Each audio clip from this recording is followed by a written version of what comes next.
एक बार की बात है।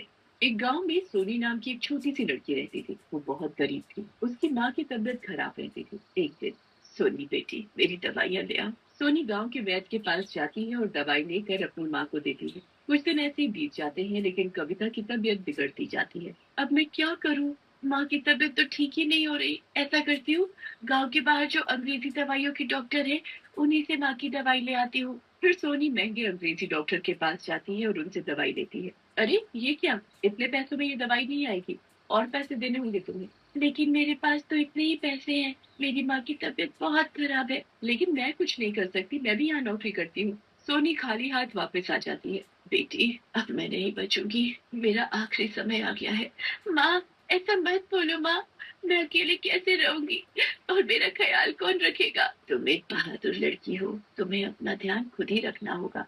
सोनी भाग कर जाती है और गांव के वैद्य को बुला कर लाती है, लेकिन तब तक बहुत देर हो जाती है और कविता मर चुकी होती है।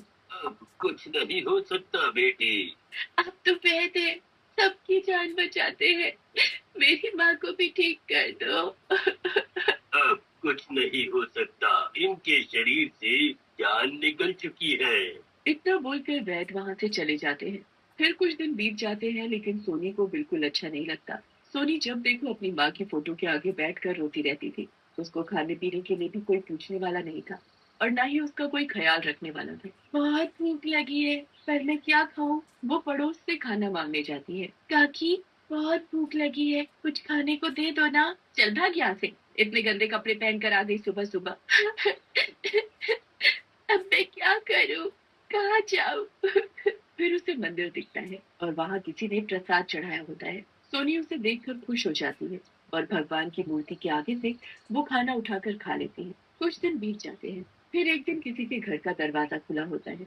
वो घर में घुसकर खाना चुरा कर खा लेती है। फिर सोनी अपने घर जाने लगती है, तभी बहुत तेज बारिश और तूफान आने लगता है। अरे मर गई रे, इतनी तेज बारिश, अब मैं क्या करूं? सोनी भागकर अपने घर जाती है, लेकिन तब तक वो देखती है कि उसका घर उस तूफान से टूट चुका है। वो बहुत परेशान हो जाती है और एक ठेले के नीचे जाकर बैठ जाती है।